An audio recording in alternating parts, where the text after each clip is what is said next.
बीड जिले के बहुचर्चित महादेव मुंडे हत्याकांड को लेकर सामाजिक और राजनीतिक हलकों में हलचल तेज हो गई है। सामाजिक कार्यकर्ता विजय सिंह बांगर ने अब इस मामले को मराठा आरक्षण आंदोलन के प्रमुख नेता मनोज जरांगे पाटिल के माध्यम से प्रशासन के सामने रखने की ठानी है। इसके लिए वे हत्या से जुड़े सभी दस्तावेजों और सबूतों की फाइल लेकर जरांगे पाटिल से मिलने के लिए रवाना हुए। नक्कीच आज मी मनोजदादा जरांगे पाटील यांची अंतरवाली सराटी येथे जाऊन भेट घेणार आहे। आमच्या भगिनी ज्ञानेश्वरीताई मुंडे यांच्या काही दिवसापूर्वी मनोजदादा जरांगे पाटील यांनी त्यांच्या निवासस्थानी जाऊन भेट घेतली होती व ह्या आंदोलनाला अजून तीव्र गती आली मनोजदादा जरांगे पाटलांनी महादेव मुंडे कुटुंबाला पाठिंबा दिल्यामुळे। तसंच आज मी मनोजदादा जरांगे पाटील यांची भेट घेऊन हे जे काय शासकीय अहवाल, PM report, medical report, police पंचनामाचे जेवढे रिपोर्ट आहेत व मी जे काय पोलिसांना, पोलीस अधीक्षक साहेबाला, केज उपविभागीय कार्याला जेवढे काय मी माझे निवेदन इनवट केलेले आहे ते सर्व मी मनोजदादा जरांगे पाटील यांना दाखवणार आहे व पुढे हे सर्व जेवढे कागदपत्र आहेत आपण गृह विभागाला आपल्या मार्फत पाठवण्यात यावेत आणि महादेव मुंडे यांच्या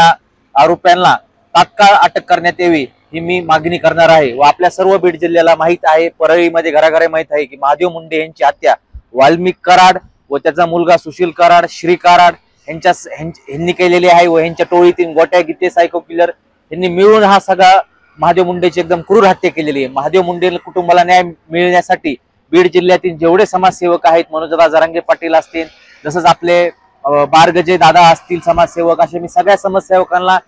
स्वतः भेटणार आहे, ब्रह्मदून येऊन संपर्क करणार आहे आणि उद्या जे काय महादेव मुंडे यांना न्याय मिळण्यासाठी, त्यांच्या कुटुंबाला न्याय मिळण्यासाठी उद्या जो काय रस्ता रोको परळी येथे होणार आहे त्या रस्ता रोको मध्ये मनोजदादा जरांगे पाटील हे सहभागी व्हावेत ही त्यांना एक विनंती करणार आहे।